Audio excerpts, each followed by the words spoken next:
Assalamualaikum warahmatullahi wabarakatuh. Apa kabar teman-teman semua? Semoga teman-teman semua selalu dalam keadaan sehat walafiat. Pada pertemuan sesi keempat di mata kuliah Cyber Public Relations, kita akan membahas tentang Cyber PR atau PR digital dan manajemen media Cyber Public Relations. Di pertemuan ini, kita akan membahas terkait tentang perbedaan Cyber PR dengan PR konvensional. Dan apa kendala-kendala dalam melaksanakan aktivitas-aktivitas cyber PR dan aktivitas PR konvensional. Selain itu, kita juga akan membahas terkait tentang manajemen media cyber public relations yang sejatinya hampir sama dengan PR konvensional, di mana dalam manajemen media cyber public relations kita melakukan aktivitas yang dinamakan dengan media relations yang bertujuan untuk mencapai sebuah reputasi. Langsung saja kita akan bahas pembahasan di slide yang pertama.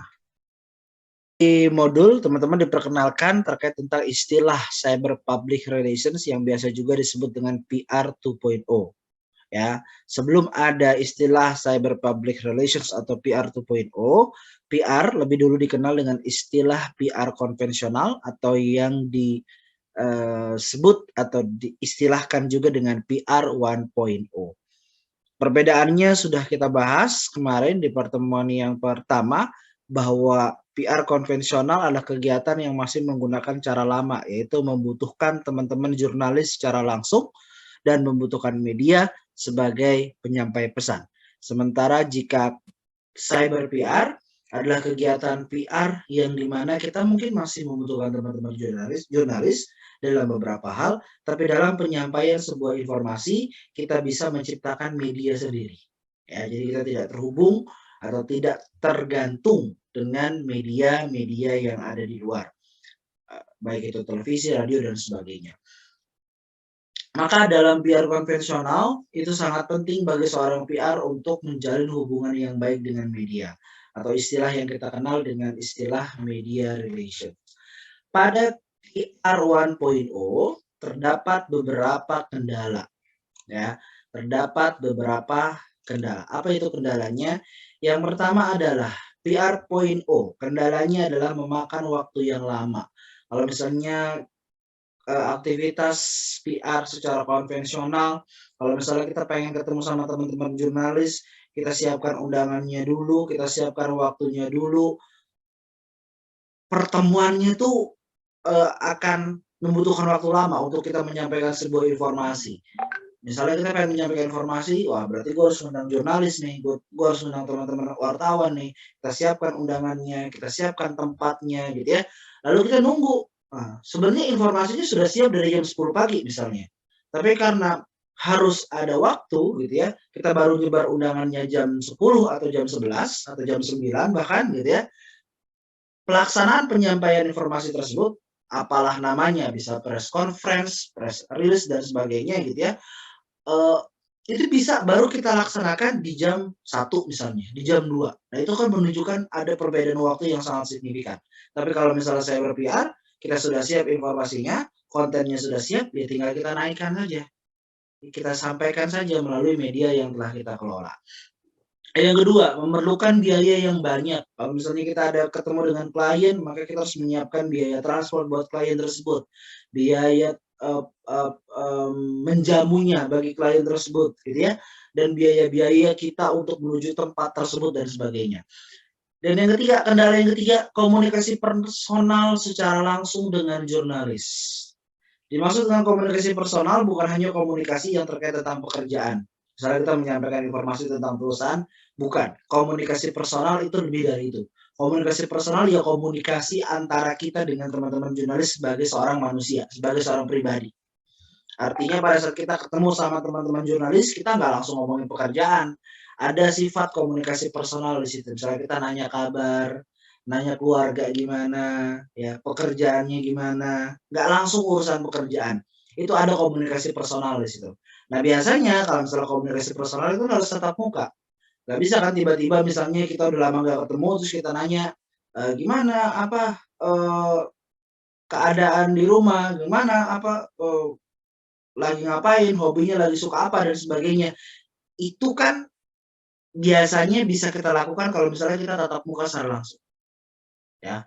Misalnya nih kita nih nanti nih, misalnya contohnya nih, saya tatap muka sama teman-teman. Saya bisa aja nanya kayak gitu, "Nov, Novi gimana tadi, macet ya?" Gitu. "Banjir nggak, Nov?" Gitu dan sebagainya. Bisa aja gitu ya. Atau, "Novi rumahnya di mana sih?" Ngobrolnya bisa lebih enak kalau misalnya tatap muka secara langsung. Hal-hal yang bersifat personal, hal-hal yang bersifat privasi. Tapi kalau misalnya dalam kondisi kita, online gitu dan sebagainya gitu ya, itu akan kesulitan menanyakan hal seperti itu, walaupun bisa, tapi kesulitan, karena ada beberapa kendala dan sebagainya. Atau contoh yang kedua, komunikasi personal, pada saat kita ingin melakukan komunikasi personal sama teman-teman jurnalis, maka yang harus diperhatikan adalah kita harus dekat dulu sama mereka. Karena bicara terkait tentang komunikasi personal, tadi bukan komunikasi terkait tentang pekerjaan, tapi komunikasi pribadi kita. Kita sebagai PRO dan pribadi dia sebagai seorang jurnalis. Kita nanya kabar, kita nanya keluarga, kita nanya anak, kita nanya apalah dan sebagainya, urusan-urusan pribadi. Nah, itu salah satu kendalanya. Kenapa dijadikan kendala? Karena untuk bertanya seperti itu, maka kita harus dekat dulu sama dia. Nggak bisa dong baru kenal tiba-tiba nanya kayak begitu, hal-hal yang personal gitu ya, pasti kita harus kenal dulu sama mereka. Makanya media relations seorang PR bukan hanya urusan antara perusahaan dengan media, tapi teman-teman juga harus punya hubungan, ya dalam tanda kutip, hubungan pribadi dengan teman-teman jurnalis dalam pelaksanaan teman-teman sebagai seorang public relations officer. Yang kedua adalah PR 2.0, yaitu cyber PR, yaitu aktivitas PR menggunakan internet. Kendalanya adalah efektivitas komunikasi menggunakan internet. Nah, aktivitas komunikasi menggunakan internet misalnya pada saat kita berbicara ada gangguan atau mungkin tidak memahami apa yang disampaikan dan sebagainya. Jadi ya, mungkin teman-teman rasakan gitu ya pada saat kita kuliah online sama kuliah offline ada perbedaannya. Kalau kuliah offline mungkin kalau nggak tahu atau nggak paham bisa langsung nanya gitu ya. Tapi kalau misalnya kuliah offline mau nanya juga bingung. Nanya gimana nanti apa jadi kikuk, jadi bingung dan sebagainya gitu ya. Nah, efektivitas komunikasi menggunakan internet dalam dunia cyber itu masih menjadi sebuah kendala dalam aktivitas cyber public relations. Tapi karena kita tahu ini kendalanya, maka seorang PRO yang baik dalam aktivitas cyber public relations-nya itu harus mampu ya meminimalisir hal-hal yang membuat efektivitas komunikasi itu tidak terjadi. Ya, efektivitas komunikasi itu tidak terjadi. Jadi jangan sampai tidak efektif. Kalau teman-teman meyakini kita paham nih bahwa kendalanya adalah efektivitas komunikasi, maka pada saat teman-teman melakukan aktivitas cyber public relations, teman-teman pastikan tidak boleh ada ketidakefektivitasan dalam komunikasi yang kita lakukan. Ya, itu berarti bagaimana caranya penyampaian, kontennya, waktunya dan sebagainya itu sudah disetting sama teman-teman cyber PR. Ya, dalam dunia cyber itu disetting sekali. Dimana kita pengen ngobrol itu di jam-jam berapa, misalnya kita pengen nyampein informasi yang penting itu di jam berapa, informasi yang soft itu di jam-jam berapa dan sebagainya. Yang kedua, menciptakan pemahaman yang sama. Menciptakan pemahaman sama itu juga menjadi sebuah kesulitan ya kalau dalam dunia internet atau dunia online dan sebagainya. Yang ketiga adalah masalah teknis. Kalau misalnya kita menggunakan Zoom dan sebagainya, maka masalah teknisnya adalah ya misalnya jaringan yang tidak stabil dan sebagainya sehingga informasi yang diterima pun tidak maksimal. Secepat saja, ini aktivitas PR dengan aktivitas PR dengan cyber memiliki tujuan menciptakan reputasi. Kita mengetahui bahwa dua tujuan komunikasi atau dua tujuan PR itu cuma ada dua, ya, citra dan reputasi. Citra bisa dibuat, reputasi tidak bisa dibuat. Reputasi itu dibangun. Kalau citra dibuat, bisa dibuat-buat, bisa disetting. Tapi misalnya kalau reputasi itu nggak bisa. Reputasi itu harus dibangun. Maka bicara terkait tentang cyber, tujuan utamanya adalah menciptakan sebuah reputasi. Yang pertama, mengelola website. Ya, websitenya harus yang up to date, informasi yang ada di website. Mengelola media kit online, ya, media sosial dan sebagainya terkait tentang perusahaan. Informasi yang reguler, tersampaikan informasi itu secara reguler. Jadi kita nggak cuma menyampaikan informasi seingatnya kita, sesempatnya kita untuk menyampaikan informasi kepada khalayak atau publik, tapi kita harus menciptakan informasi atau menyampaikan informasi secara reguler. Yang keempat, mengaitkan bisnis dengan topik-topik aktual. Cyber PR harus peka, ada topik-topik aktual yang sedang terjadi, ya teman-teman ambil kesempatan itu mengaitkan topik tersebut dengan bisnis. Tapi jangan terlalu berlebihan. Ingat juga ada etika-etika yang memang harus diperhatikan. Misalnya, contoh, 2 hari atau beberapa hari ke belakang lagi rame terkait tentang tragedi di Kanjuruhan Malang, Stadion Kanjuruhan. Nah, teman-teman bisa nih mengaitkan bisnis dengan topik-topik aktual tersebut. Ya, misalnya adalah teman-teman mengucapkan belasungkawa, itu bagian dari teman-teman membangun sebuah reputasi. Biar publik itu menilai, wah, perusahaannya peduli banget ya, gitu. Perusahaannya ini ya dan sebagainya. Bukan hanya mengucapkan belasungkawa, tapi bukan hanya mengucapin aja, tapi kata-katanya dalam pengucapan itu yang harus diperhatikan juga. Teman-teman bikin isi kontennya yang bagus, sehingga nanti akan muncul dari masyarakat mengatakan bahwa, oh, perusahaan ini bagus banget, perhatian banget, peka banget dengan keadaan-keadaan yang sedang terjadi dan sebagainya. Yang kelima, akses informasi yang cepat. Dalam dunia cyber kita harus mempunyai akses informasi yang cepat. Yang ketujuh ada, yang ke berapa nih? Ya, 6. Yang keenam ada diskusi online untuk reputasi brand atau target potensial. Diskusi online bisa menggunakan YouTube dan sebagainya, gitu ya. Misalnya sebanyak sekali waktu pandemi itu perusahaan-perusahaan yang melakukan diskusi online, bentuknya macam-macam, ada yang podcast, ada yang talk show dan sebagainya. Yang tujuannya untuk reputasi brand dan target potensial, meraih target-target potensial dari perusahaan tersebut.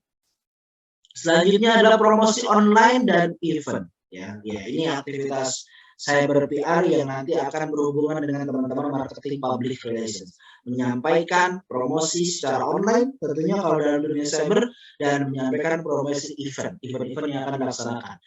Tidak hanya secara offline tentunya eventnya, tapi juga menyampaikan event tersebut secara online juga ya. Selanjutnya, kegiatan cyber public relations ini ada di blog ya, ini ada di SSO, teman-teman nanti bisa lihat mungkin kalau misalnya di gambar ini kurang jelas ya. Di sini ada tracing of visitor through search, ada engagement and dialog, ada building campaign buzz, ada defensive atau defensive or crisis ya dalam aktivitas online PR.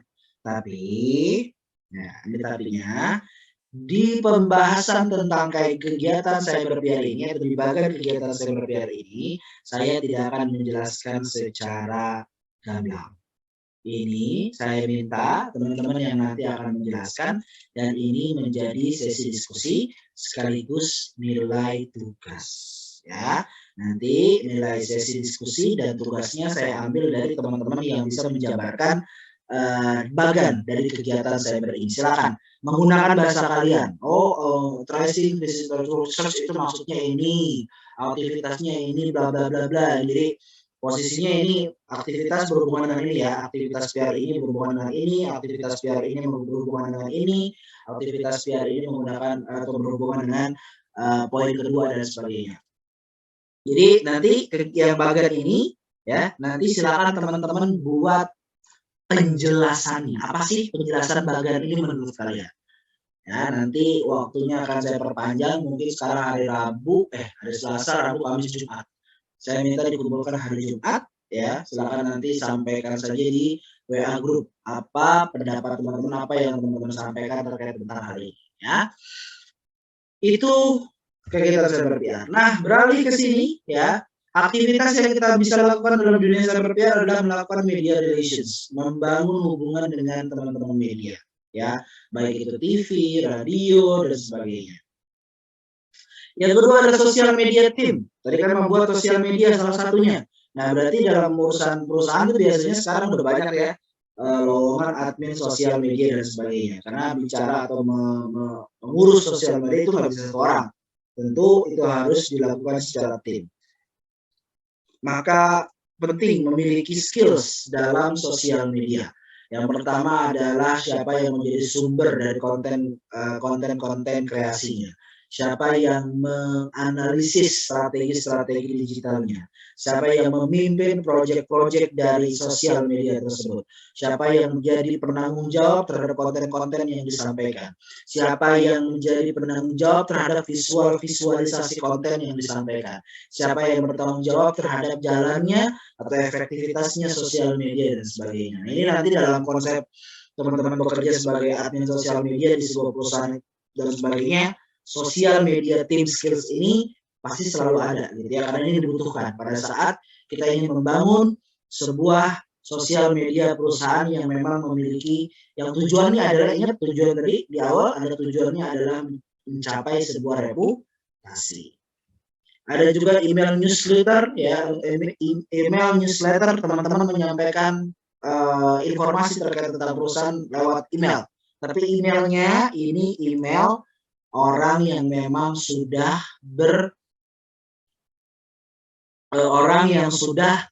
berhubungan dengan perusahaan kita. Artinya yang disampaikan atau yang dikirim email ini, newsletter melalui email ini adalah konsumen-konsumen kita. Ya, jadi emailnya nggak boleh ngacak. Emailnya itu adalah email konsumen yang memang pernah beli. Kita membangun hubungan lagi dengan orang yang pernah membeli atau orang yang sudah membeli, orang yang sedang membeli dan sebagainya. Itu yang kita kirim dalam proses email newsletter. Yang ketiga adalah yang kedua adalah press release. Ya, menyampaikan press release, teman-teman pasti sudah belajar di sesi atau di semester yang lalu terkait tentang pembuatan press release di mata kuliah internal external relations biasanya. Lalu juga ada expert articles. Apa sih expert articles? Adalah artikel yang dibuat oleh ahli terhadap tentang suatu hal yang nanti di dalamnya itu diselipkan informasi-informasi tentang perusahaan. Jadi expert articles ini teman-teman nanti meng-hire satu expert dalam bidang-bidang tertentu untuk minta, Pak, Bu, saya minta Ibu menulis artikel tentang ini, nanti kami sponsori, nanti di tengah-tengahnya selipkan ya informasi tentang perusahaan dan sebagainya. Nah, itu hal-hal yang bisa teman-teman lakukan. Ya, namanya teman-teman menyiapkan expert articles, artikel-artikel yang memang dibuat oleh ahli-ahli pada bidang-bidang tertentu yang tujuannya di tengah-tengahnya itu ada apa ya, penyampaian informasi terkait tentang perusahaan. Nah, ini bisa teman-teman buat. Contohnya juga dalam cyber, ya teman-teman juga menginisiasi kalau misalnya perusahaan membentuk webinar, itu yang ngurusin teman-teman cyber PR. Membuat website, mengurus website dan sebagainya, itu teman-teman PR.